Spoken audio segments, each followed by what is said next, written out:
116년 전 오늘 1910년 2월 14일 31살의 안중근은 초콜릿 대신 사형 선고문을 받았습니다. 역사의 방향을 바꾼 건 총이 아니라 그의 자존감이었습니다. 그 자존감은 어디에서 왔는가? 그리고 우리는 지금 어떻게 우리를 지켜야 하는가? 오늘 그 답을 찾습니다. 일본 제국은 자신만만했습니다. 감히 제국에 대항한 테러리스트에게 죽음을 내린다. 그들은 사형 선고가 안중근을 무릎 꿇릴 거라 믿었습니다. 하지만 틀렸습니다. 그 순간 재판정에서 패배한 것은 안중근이 아니라 일본이었습니다. 안중근은 눈 하나 깜짝하지 않았고 오히려 그들을 비웃듯 담담했습니다. 도대체 어떻게 그럴 수 있었을까요?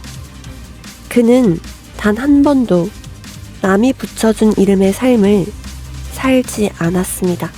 일본이 조선을 식민지로 삼으면서 가장 먼저 한 일은 패배의식 심기였습니다. 너희는 이제 일본의 식민이다. 대부분은 이 말에 갇혀 무기력해졌습니다. 하지만 안중근은 달랐습니다. 그는 자기 자신을 대한의군 참모중장, 즉 살아있는 나라의 장군이라고 불렀습니다. 재판정에서 그는 당당히 외쳤습니다. 나는 대한의 국권을 회복하기 위해 적장을 처단했다. 이 말이 왜 무서운 줄 아십니까? 그의 머릿속에는 망한 나라가 없었기 때문입니다. 그의 조국은 여전히 살아있었고 자신은 그 나라를 지키는 당당한 주인이었습니다. 어떤 환경도 그를 굴복시키지 못했습니다. 일본 법정이 테러리스트라고 불러도 감옥이 그를 가두어도 그는 스스로를 참모 중장으로 생각했습니다. 마음이 주인으로 선 사람은 누구 앞에서도 고개를 숙이지 않습니다. 권위 앞에서도 위기 앞에서도 이것이 내가 나를 정하는 힘입니다. 세상이 나를 정의하기 전에 내가 먼저 나를 정의하는 힘. 사람은 언제 두려움을 느낄까요? 내 소중한 것을 뺏길 것 같을 때 두려움을 느낍니다. 목숨, 자유, 가족. 일본은 이걸 인질로 삼았습니다. 하지만 안중근에게는 통하지 않았습니다. 왜냐? 그는 이미 결단했기 때문입니다. 당장의 편안함, 세상의 인정, 안락한 삶. 그는 이미 선택했습니다. 나는 대한의 독립을 위해 산다. 이 선택에 맞지 않는 모든 것은 내려놓았습니다. 정리가 안 되면 결단도 없습니다. 그러나 정리가 끝나면 두려울 것도 없습니다. 니놈들이 내 몸은 죽일 수 있어도 내 영혼은 죽일 수 없다. 그의 가슴 속에 있는 한국인이라는 자부심은 총칼로도 교수형으로도 건드릴 수 없는 곳이었습니다. 당시 일본 기록을 보면 그를 만난 일본인들 중에 그에게 경외감을 느낀 사람들이 있었습니다. 그는 분노에 차서 욕설을 퍼붓거나 살려달라고 비굴하게 매달리지 않았습니다. 오히려 일본인들에게 동양의 평화를 설파하고 점잖고 품격 있게 그들을 타일렀습니다. 간수였던 치바 도시치는 안중근의 인품에 감동했고 평생 그를 기렸습니다. 감옥에 갇힌 건 안중근인데 감화된 건 일본군이었습니다. 이것이 바로 압도적인 마음의 힘입니다.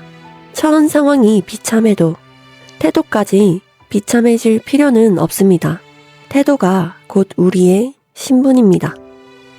일본은 안중근을 죽여서 입을 막으려 했지만 오히려 그를 영원한 상징으로 만들어 버렸습니다.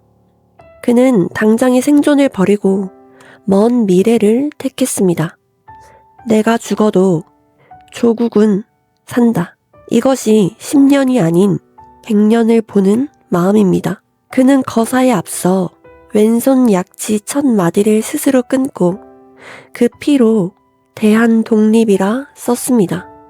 자신의 몸으로 독립의 결의를 새긴 것입니다.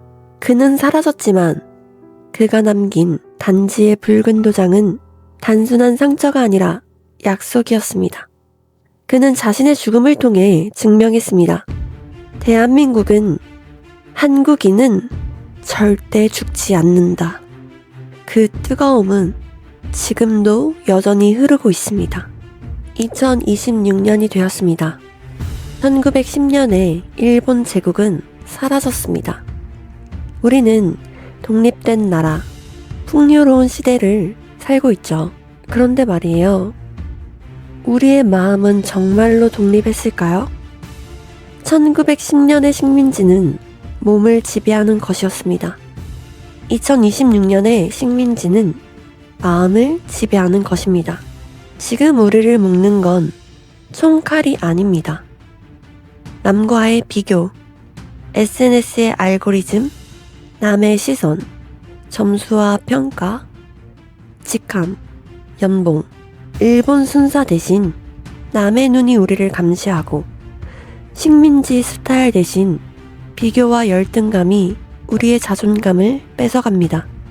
우리는 스스로를 이렇게 부릅니다.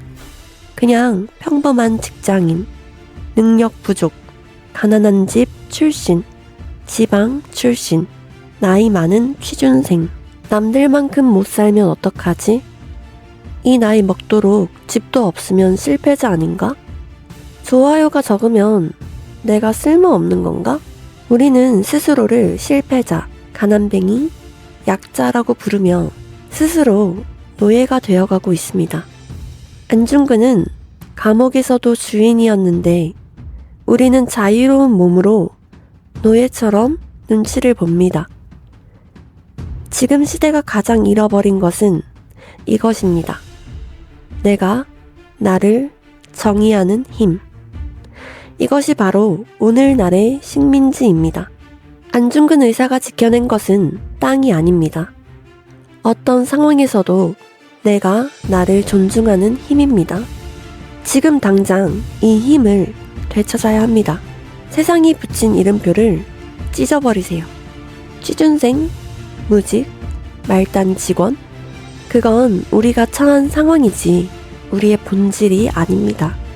회사가 붙인 직함, 사회가 붙인 서열, 나이에 대한 편견, 이걸 그대로 받아들이는 순간 우리가 할 수 있는 일이 줄어듭니다. 안중근처럼 스스로를 정의하세요. 나는 내 인생을 이끄는 CEO다. 나는 세상을 바꿀 힘을 가진 사람이다. 내가 나를 높게 부르지 않으면 세상이 우리를 바닥으로 부릅니다. 꼭 기억하세요. 나는 처한 상황에 맞는 사람이 아니라 내가 선택한 길을 만들어갈 사람이다. 지금 사람들은 너무 많은 것을 한꺼번에 쥐고 있습니다. 안정도 갖고 싶고, 도전도 하고 싶고, 인정도 받고 싶고, 욕도 안 먹고 싶다. 그래서 멈춥니다. 안중근이 대단한 이유는 자기 기준을 세웠기 때문입니다. 남들의 인정, 화려한 인맥, 당장의 안정, 거칠해. 그건 그가 원한 삶이 아니었습니다. 그래서 버렸습니다. 진짜 우리의 것, 실력, 인품, 태도는 누구도 뺏을 수 없습니다. 가짜를 잃는 것을 두려워 말고 진짜를 잃는 것을 두려워해야 됩니다. 자신의 기준이 없으면 결단도 없습니다. 요즘 시대의 가장 큰 문제는 눈앞의 것만 보는 것입니다. 외모, 좋아요 숫자, 월급, 당장의 안정, 남들의 시선. 안중근은 당장의 생존을 버리고 먼 미래를 택했습니다. 그가 우리에게 가르치는 건 목숨을 내어놓으라는 게 아닙니다. 10년 후에 내가 오늘의 나를 부끄러워하지 않게 사는 마음, 이게 지금 시대에 가장 부족합니다. 당장의 눈치보다 10년 후에 자존심을 선택하세요. 통장에 돈이 없어도, 일이 안 풀려도 어깨를 펴고 눈을 똑바로 뜨고 정중하게 말하세요. 우리가 처한 상황이 비참할지라도 우리의 태도까지 비참해질 필요는 없습니다. 태도가 곧 우리의 신분입니다. 안중근은 감옥에서도 품격을 잃지 않았습니다. 116년 전 오늘, 안중근 의사는 형장의 이슬로 사라졌지만 패배하지 않았습니다. 그가 목숨 걸고 지켜낸 그 꺾이지 않는 마음이 피가 되어 지금 우리의 혈관 속에 흐르고 있기 때문입니다. 우리가 세계 최고의 문화를 만드는 힘이 어디서 나왔겠습니까? 잿더미에서 일어나 세계 10위 경제 대국을 만든 힘이 어디서 나왔겠습니까? 우리는 절대 누구에게도 지지 않는다. 그 대단한 깡과 자존심이 바로 안중근 의사가 남긴 선물입니다. 이것은 내 것이 아닙니다. 이것은 우리의 것입니다. 한국인이라면 누구나 가슴속에 품고 태어난 불씨입니다. 그 불씨는 아직 꺼지지 않았고 지금 당장 다시 지펴야 합니다.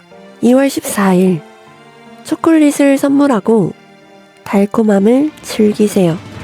하지만 그 달콤함을 삼키면서 딱 하나만 기억해 주셨으면 합니다. 1910년의 전쟁은 총의 전쟁이었습니다. 2026년의 전쟁은 마음의 전쟁입니다. 안중근이 지킨 것은 땅이 아니라 스스로를 정의하는 힘이었습니다. 지금 우리가 깨워야 할 마음은 어려움을 이기는 근성이 아니라 세상이 나를 정의하기 전에 내가 나를 정의하는 힘. 세상이 우리를 흔들 수는 있어도 우리를 무너뜨릴 권한은 없습니다. 우리가 스스로 포기하지 않는 한 우리는 언제나 그리고 영원히 우리 인생의 주인입니다. 그 누구를 위한 게 아닙니다. 오직 나 자신만을 위한 선택. 나를 포기하지 않는 태도. 안중근이 지켜낸 우리의 역사 위에 내가 나를 지켜나가는 삶. 그것만으로도 충분합니다. 우리는 이제 압니다. 자존감은 누가 올려주는 기분이 아니라 어떤 상황에서도 스스로를 낮추지 않는 선택이라는 것을. 자존감은 박수에서 오지 않습니다. 내가 나를 끝까지 포기하지 않는 태도에서 옵니다. 횃불은 넘겨졌습니다. 이제 우리 차례입니다. 안중근 1910년 3월 26일 처형 직전. 나는 천국에 가서도 우리나라의 회복을 위해 힘쓸 것이다.